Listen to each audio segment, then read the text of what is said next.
자, 스펠보스 3 강의에 대해서 시작을 해보려고 해요. 스펠보스 3라는 것은 일종의 워크래프트 3? 워크래프트 3랑 거의 동일한 계열의 게임이라고 보면 돼요.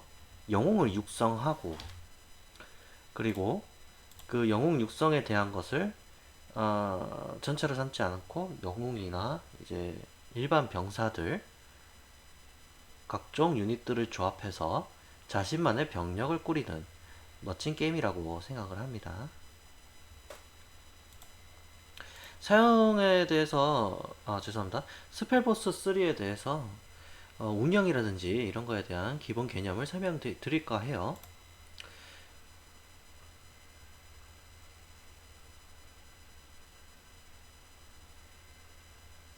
개인적으로 이 스펠보스 3란 게임은 일단 초반에 스타크래프트 2처럼 이제 초반 공격을 감행하는 날빌이라고 하죠. 이런 날빌이라는 개념이 그렇게 크게 통하지 않는, 즉 무조건 후반을 가게 돼 있는 아주 바람직한 게임이라고 생각을 합니다. 엔간한 RTS가 전부 이거를 채용해야 된다고 저는 생각해요. 쉽게 말하면 그거예요. 스타크래프트를 예로 들면 커맨드 센터가 병력들을 방어하는 공격력과 방어력을 갖고 있다고 생각하세요. 넥서스, 커맨드 센터, 해처리 모두가 그런 기본적인 패시브를 들고 있다. 그러니까 일반 공격이라든지 통상 병력 그리고 초반의 영웅으로는 절대 초반 공격으로 이득을 거둘 수 없어요. 그게 어떤 건지 이제 직접 영상을 보면서 함께 하도록 하죠.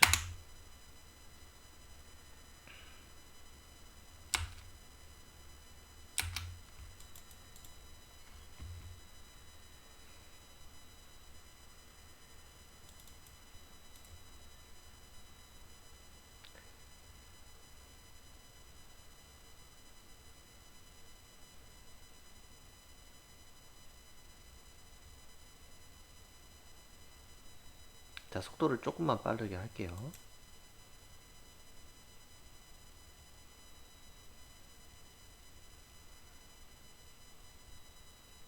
자, 시점 고정으로 함께 합시다.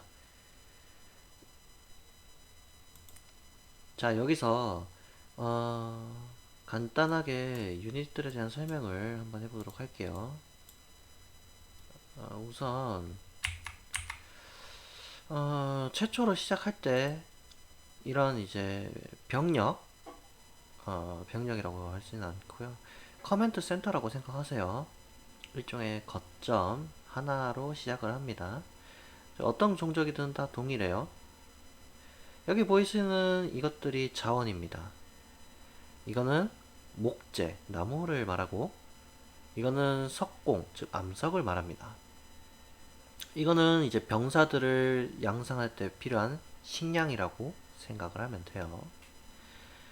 그 외에도 자원은 종류가 다양합니다.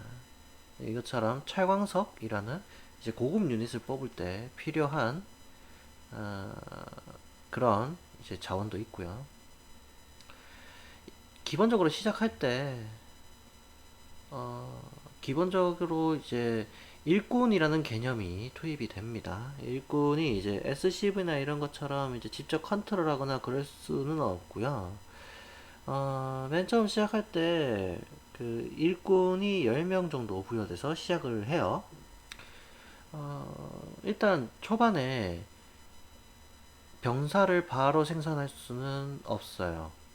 이 게임에서 병사를 초반부에 생산을 하는 것은 굉장한 손해입니다. 굉장히 치명적인 손해입니다.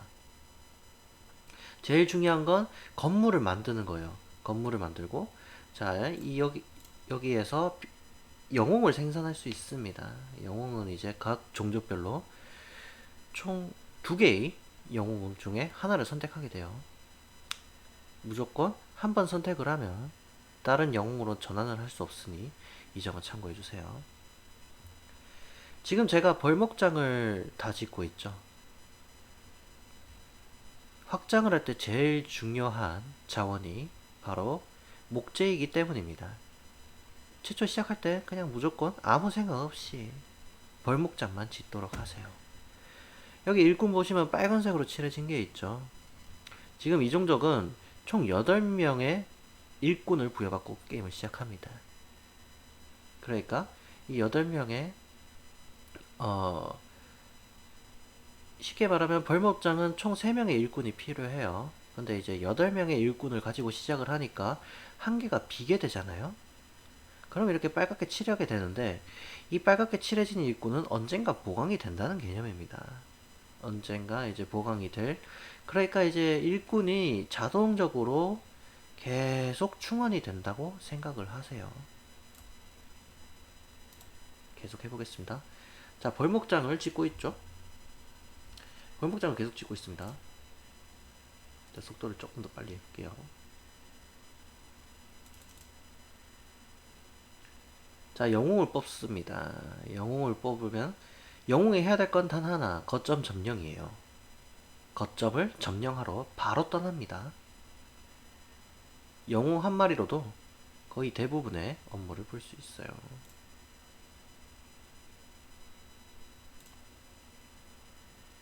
자, 이렇게 자 계속 적들을 도륙하는 모습이고요.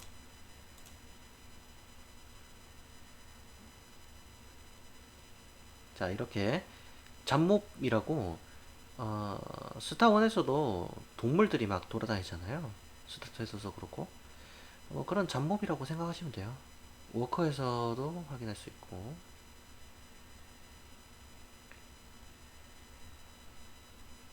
자, 영웅으로 영웅 유닛만 가능한 건데요. 자, 영웅 유닛으로 아까 이렇게 보여줬던 깃발 있잖아요. 이 깃발을 영웅에 때 이제 영웅을 클릭하고 선택을 하게 되면 이런 전초기지 깃발을 만들 수 있게 됩니다. 이게 멀티라고 생각하시면 돼요.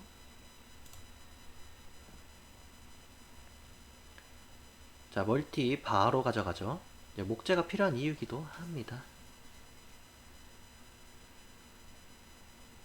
그리고 기본적으로 식량을 채취하는, 즉 병사 생산에 제일 중요한 농장이라든지 그 사냥 벌목 또한 전부 다 목재를 쓰기 때문에 결국은 목재가 제일 필요해요. 목재를 항상 신경 써야 됩니다. 자, 영웅으로 꾸준히 멀티를 먹으면서 멀티는 되도록이면 목재 위주로 생산을 하는 게 좋아요. 자, 영웅 대 영웅. 자, 여기서 요거는 이제 상대방의 영웅입니다. 상대방의 영웅을 자세히 보면 일단 휴먼의 이제 왕실 마법사라고 소개가 되죠. 영웅들과의 접전으로 영웅의 레벨업을 할 수도 있습니다. 자, 이게 영웅 스탯인데요. 자, 영웅 스탯은 이 영웅의 이제 옆에 있는 플러스를 클릭해도 되지만, 자, 이 파티 관리라는 것을 클릭하면 돼요. 파티 관리를 클릭하면은, 자, 여기에 소지품 창을 확인해서 아이템들을 확인할 수 있고, 능력을 확인해서 이제 스탯을 이렇게 찍는 것도 생각을 할 수 있겠죠. 여기 주문서. 주문서는 저도 잘 모르겠어요. 주문서와 퍽은 잘 모르겠으니 넘어갑시다. 이제 퀘스트도 있고 용어사전도 있고 뭐 이래저래 다양합니다. 근데 제일 많이 쓰는 거는 이 템과 이 능력입니다. 이 두 개만 신경 쓰시면 된다고 생각하시면 돼요. 계속 가보겠습니다. 자, 상대방의 거점을 최대한 많이 뺏고 있어요. 지금 미니맵을 보면은 파란색 영역들 보이시죠? 이 파란색 영역들이 제가 점령한 거점이라고 생각하시면 돼요. 이 거점 내에 이제 건물이나 이런 걸 지을 수 있는 거죠. 자, 영웅과의 대전. 자, 아이템을 아끼지 않습니다. NPC라서 이렇게 싸워주는 거지. 사실 적도 지금쯤 뺐겠죠? 저는 거점이 이제 활성화돼서, 자, 멀티도 이제 기본 공격이 가능하다고 했죠. 자, 멀티 공격의 지원으로 저는 영웅을 한번 사냥하는데 성공을 했습니다. 자, 그리고 자, 멀티에다가 각종 이제 건물들을 세우는데 적들과 가까운 데 있는 것은 이제 적들의 거점 장소를 뺏었으니까 적들이 다시 자기 거점을 찾지 못하도록 적과 가까운 거점은 감시탑 같은 공격을 이제 짓는 것을 확인할 수 있습니다. 그리고 적들의 잡목들도 미리미리 뺏어서 이렇게 전처지 기지를 계속 만들고 있죠. 이렇게 적들의 잡목이 공격할 때 당황하지 않고 침착하게 먹으면서 HP 게이지 잘 살피다가 뒤로 빼면 그만입니다. 자, 지금은 거점을 만드는데 시간을 벌었을 뿐이고요. 자, 지금 아군의 체력이 많이 없죠. 그러니까 바로 뒤로 빼서, 자, 여기서 중요한 게 나오는데요. 병력 운영 중에 제일 중요한 게 무엇이다? 바로 영웅을 살리는 겁니다. 그런데 영웅을 살리는 방법이 방금 이 귀환석이라는 걸 사용해서 건물을 찍었어요. 키보드 F12를 누르거나 이거를 옆 위에 있는 스킬을 누른 다음에 아군의 건물 아무거나 하나를 찍으면 영웅과 그 영웅 인근에 있는 병사들이 모두 이동을 하게 됩니다. 아주 중요한 거예요. 이건 어떤 종족이든 다 갖고 있습니다. 자, 영웅 잘 살렸죠. 자, 그리고 어, 어떤 어떤 종족이든 간에 자기 고유의 상점을 갖고 있어요. 상점은 이제 영웅마다 다르기도 하고 상점의 위치는 각각 다양하지만, 자, 이런 식으로 이제 아이콘이 상점 아이콘이 띄어 있는 걸 확인할 수 있어요. 이 상점을 딱 클릭하게 되면은 자, 이제 확인해 볼게요. 상점을 딱 클릭하게 되면 이제 아이템 창이 뜨고 아이템을 구매할 수가 있게 됩니다. 그 점 이제 숙지하면 좋아요. 영웅 근데 후반에 가면 영웅이 아이템을 아무리 좋은 걸 껴도 사실 이렇게 이제 감시탑 하나도 제거 못하는 모습을 보여주기 때문에 그냥 영웅 생존을 위해서 방어템 같은 거, 뭐 방어구 같은 것만 사십시오.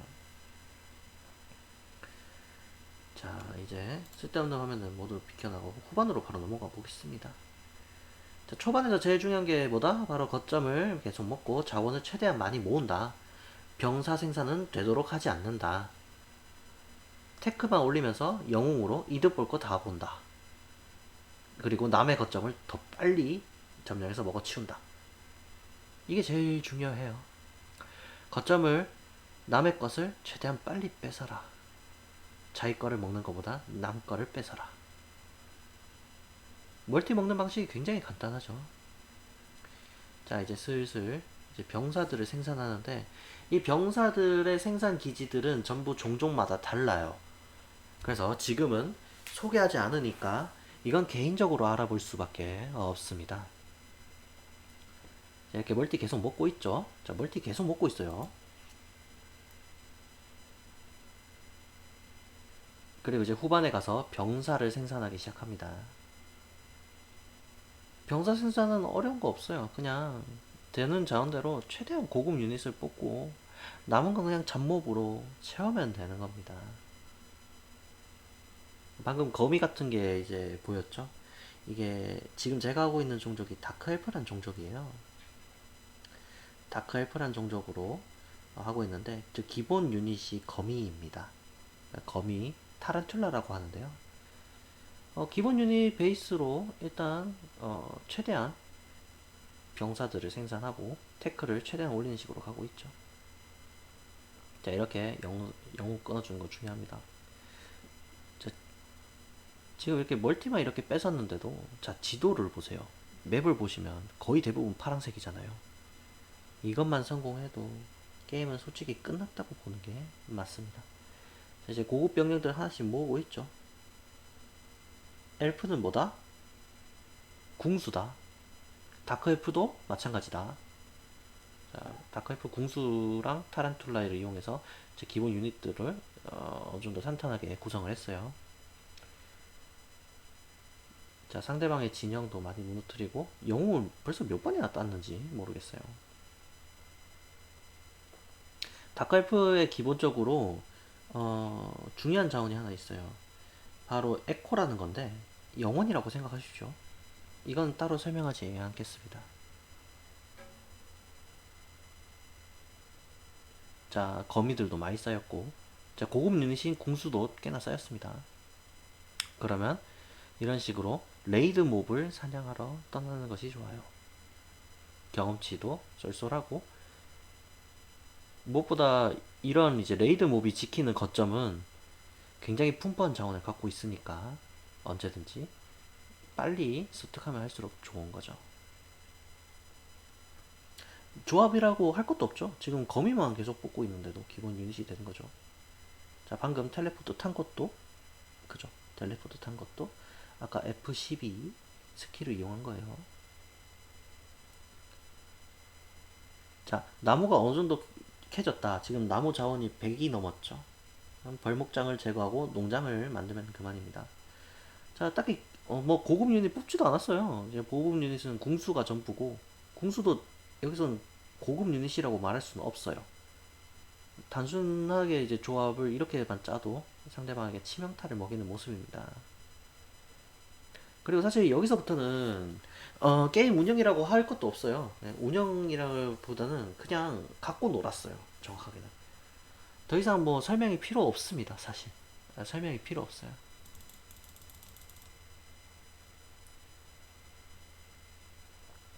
고급 유닛 뽑는 거 보여드릴게요. 마지막으로 마무리하면서 고급 유닛을 뽑는 거 보여드릴게요. 자, 다크엘프의 최종 유닛 중 하나입니다.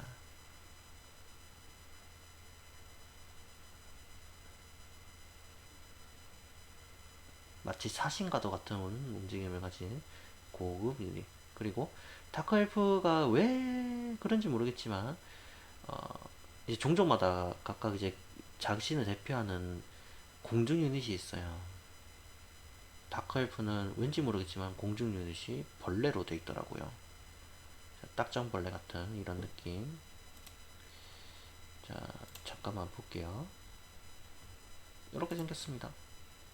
솔직히 말하면 너무 이상하다고 생각이 들어요. 이 벌레 같은 거. 옆병 딱정벌레. 이게 왜 다크엘프야. 그래서 고급 유닛 중 노래사자라는 공중 유닛이 생각보다 간지가 나는 그런 대목은 있어요.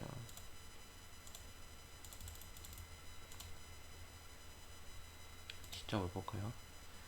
자, 스펠포스 3의 장점은 그 장난 아닌 물량을 컨트롤하는 데 있다. 그리고 RTS답게 초반에 승부를 보는 수가 거의 없다. 후반까지 좀 넉넉하게 생각을 가지면서 조합도 생각하고 영웅 육성하는 것도 생각하고, 뭐 물론 영웅이 중요하진 않습니다. 워크래프트 3의 장점은 다 모은 것 같아요. 그래픽을 최대한 상향했다.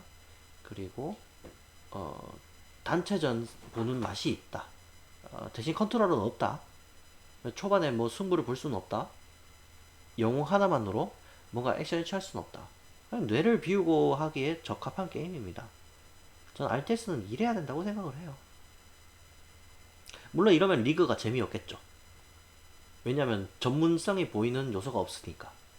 컨트롤이라든지 아니면 견제라든지. 이건 견제라고 말하기도 힘든, 그냥 무조건 후반을 가게 돼 있는 그런 게임입니다. 초반 유닛을 얼마나 모으든 간에 절대로 불가능해요. 초반 유닛만으로 뭔가 게임을 승리로 가져가는 건 불가능에 가깝습니다. 이 게임은. 그게 정말 장점이라고 생각을 해요. 모든 RTS가 이렇게 만들어져야 된다고 생각을 합니다. 물론 리그는 재미없겠지만요. 그래도 자기가 하면 재밌으면 그게 다 아니겠습니까? 이상입니다. 스펠포스 3였습니다. 기본에 대해서 이제 설명을 드렸는데요. 한 가지 더 말씀드리자면은, 스펠포스 3는 사실 한정된 자원을 갖고 있어요. 아까 보시면 아시겠지만 이제 농장이라는 개념을 이제 투입을 해서 지금 잠깐 설명해 볼까요? 자, 이 거점을 보면은 자, 이렇게 날고기가 0이 되는 경우가 있어요. 이러면 병력 생산을 이론적으로 못 하잖아요. 이거를 이제 개수가 지정된 이유가 그 사냥터라고 건물 중에 이런 게 있어요. 사냥 오두막이라고 있어요. 여기 거점에 있는 자원을 이제 날고기를 캔다는 그 개념인데 날고기가 없어져 버리면은 이제 이렇게 병력을 생산할 수가 없게 되죠. 병력을 생산할 수 없게 되니까 농장이라는 개념을 투입됐습니다. 이건 되게 좋은 것 같아요. 이 농장만 무너지지 않으면 무한대로 영구적으로 계속 이 식량을 쌓을 수 있게 됩니다. 스펙포스 3였습니다. 정말 재밌고 뇌를 비워서 하긴 좋고 정말 추천하는 게임입니다. 모두가 스트레스 받지 않고 RTS를 하는 그날이 왔으면 좋겠습니다. 감사합니다.